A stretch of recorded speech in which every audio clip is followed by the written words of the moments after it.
भगवद गीता के एक बहुत ही महत्वपूर्ण श्लोक की चर्चा करेंगे।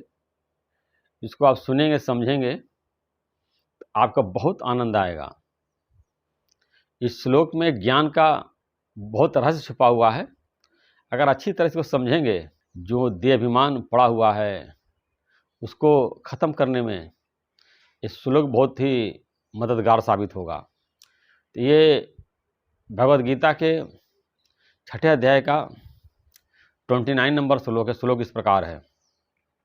सर्वव्यापी अनंत चेतन में एक ही भाव से स्थिति रूप योग से युक्त आत्मा वाला तथा सम्य समभाव से देखने वाला योगी आत्मा को संपूर्ण भूतों में स्थित और संपूर्ण भूतों को आत्मा में कल्पित देखता है।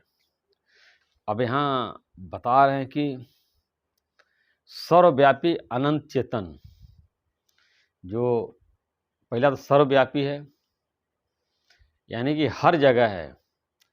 पाताल में भी है, आकाश में भी है और धरती पर भी है। तीनों लोकों में व्यापक है, अनंत है, उसका कहीं अंत नहीं है। परमात्मा का विस्तार यहाँ जाकर के ख़त्म हो जा रहा है। योग वशिष्ठ में आया है।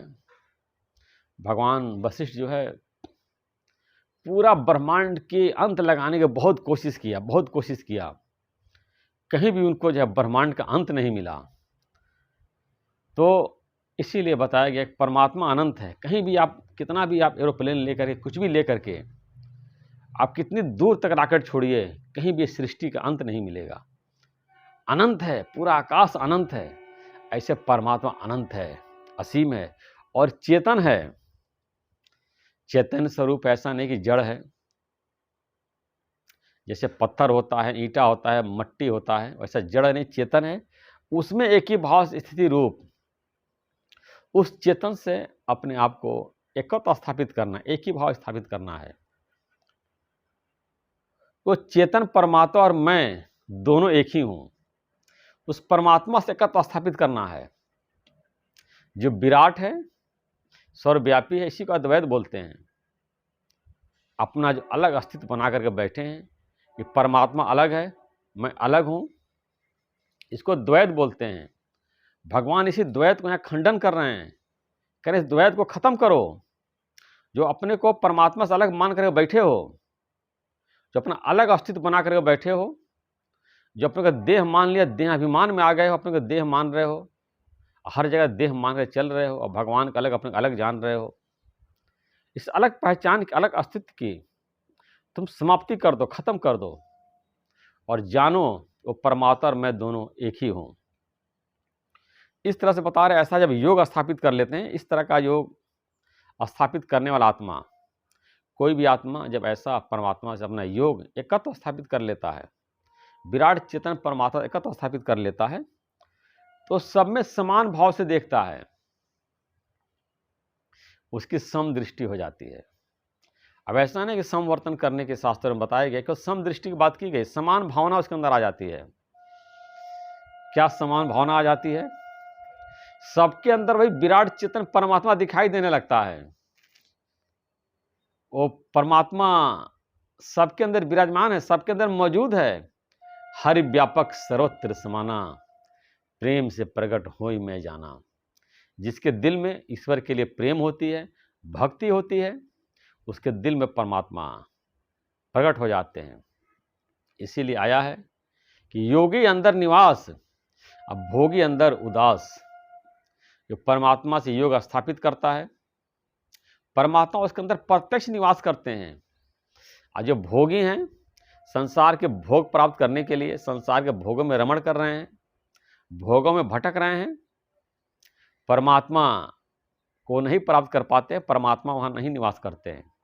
जो परमात्मा से योग स्थापित कर लिया, जो योगी है, भगवान उसी के दिल में रहते हैं। इसीलिए भोगी लोग जो है बोलते हैं कि भगवान कहीं है, कोई शक्ति है, दुनिया चला रही है। ऊपर आसमान कोई व्यक्ति बैठा होगा, अपने को व्यक्ति समझते हैं, एक मनुष्य समझते हैं। अब भगवान को भी व्यक्ति समझते हैं, ऊपर कोई व्यक्ति बैठा हुआ है। भगवान बॉडी लेस है, भगवान आकार लेस है, निराकार है। अगर कोई आकार होगा तो एक जगह होगा।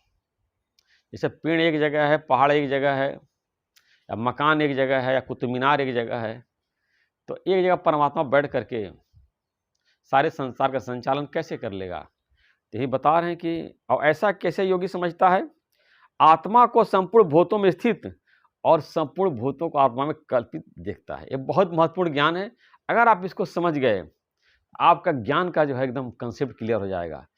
तो जितने भूत प्राणी है वो आत्मा में ही स्थित हैं।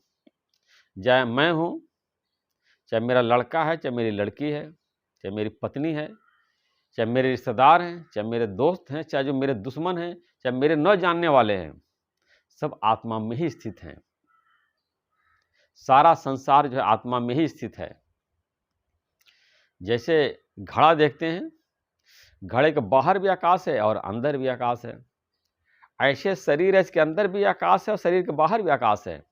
आत्मा की तुलना आकाश से की गई है।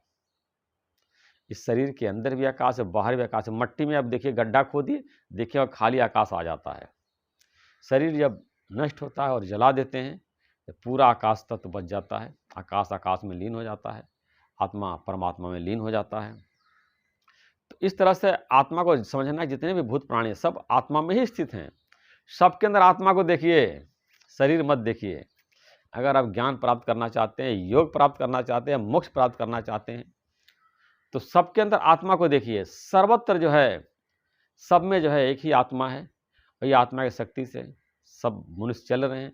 सारे पेड़ पौधे में विकास हो रहा है। यहाँ तक कि पेड़ पौधों के अंदर भी आत्मा है, पशु पक्षियों के अंदर भी आत्मा है। और आगे बताया कि और संपूर्ण भूतों को आत्मा में कल्पित देखता है। सारे जितने प्राणी हैं सब आत्मा में कल्पित हैं, कल्पना मात्र हैं। जैसे रस्सी में बताया गया है, रस्सी में अंधकार करके सांप दिखाई देता, हम डर जाते हैं अंधेरे में, लेकिन उजाला करते हैं तो हमको रस्सी दिखाई देता है। तो रस्सी में सर्प कल्पित है, कल्पना मात्र है। अंधकार के कारण रस्सी में सर्प दिखाई देता है। ऐसे अज्ञान के कारण जो है हमको शरीर दिखाई देता, आत्मा भूले हुए हैं। जब ज्ञान हो जाता है, जब ज्ञान की रोशनी हमारे अंदर आ जाती है, तो सारे शरीर कल्पित दिखाई देते हैं, मिथ्या दिखाई देते हैं, भ्रम मात्र दिखाई देते हैं, सपने जैसा दिखाई देते हैं, प्रतीति मात्र दिखाई देते हैं। कोई इसका अस्तित्व ही नहीं है, सब आत्मा में कल्पित है। अष्टावक्र गीता में आया है कि सारा संसार भ्रम मात्र है, इसका किंचित मात्र भी अस्तित्व नहीं है। जितना आप संसार दिखाई दे रहा है सब भ्रम मात्र है, एक मन का भ्रम है। माया को बोलते हैं इल्यूजन, भ्रम है, सब माया है, भ्रम है। इसका कोई अस्तित्व नहीं है। शरीर का कोई अस्तित्व नहीं है, आत्मा में कल्पित है। जब तक प्राण चल रहा है, प्राण खत्म हो गया तुरंत जो है शमशान घाट में लाकर फूंक देते हैं या वो कब्रिस्तान में दफना देते हैं। कोई उसका अस्तित्व ही नहीं बचता, एक कल्पना मात्र है। जैसे सपना आप देखते हैं, सपने में तरह तरह के नगर, तरह तरह के व्यक्ति आपको दिखाई देता, तरह तरह की सृष्टि दिखाई देता है, लेकिन वास्तव में सपने का कोई अस्तित्व नहीं, कोई कल्पना मात्र है। ऐसे ये सारा संसार जो है सपना मात्र है, कल्पना मात्र है, रात के सपने की तरह है, कोई इसका अस्तित्व नहीं है। भ्रम मात्र, सब कुछ बदलने वाला, परिवर्तन होने वाला, नष्ट होने वाला है। इसीलिए रामचरितमानस में आया है, शंकर भगवान महादेव पार्वती जी को समझा रहे हैं, उमा कहूँ मैं अनुभव अपना, सत हरि भजन जगत सब सपना। हे पार्वती, मैं अपना अनुभव बता रहा हूँ। शंकर भगवान अपना अनुभव बता रहे हैं, मेरा नहीं है। शंकर भगवान अपना अनुभव बता रहे हैं कि मैं अनुभव बता रहा हूँ कि सत हरि भजन, परमात्मा के भजन के अलावा ये सारा संसार सपना है। कैसे सपना? रात के सपने के समान है।